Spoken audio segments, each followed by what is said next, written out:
When they have passed away, there are 49 days in which a person has to take rebirth. They will be in a formless body. The body will be without form, but it's mind only. They'll abide in the formless realm until they take rebirth. Now, what the family can do now is this.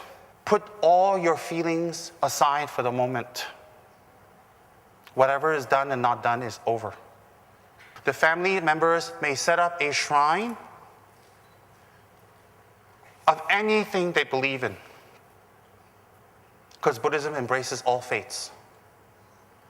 In our case, we put a statue or a picture of Lama Tsongkhapa, Shakyamuni, Avalokiteshvara, Tara, and every single day we gather as a family and we sit together. We offer one light and we sit together and we make peace with ourselves and we make peace with the person that has passed away and we let them go.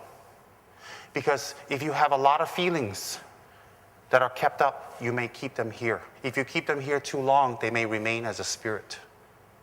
You recite Om Mani Padme Hum 1,000 times every single night for 49 days, and you dedicate it for them.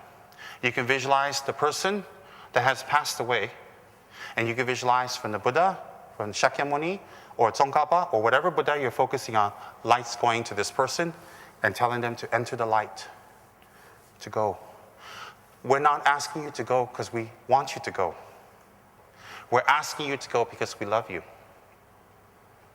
We're asking you to go because you have to continue your journey. You have to continue your next rebirth. And we are here to support you. Because we love you, our conditioning is not set on you.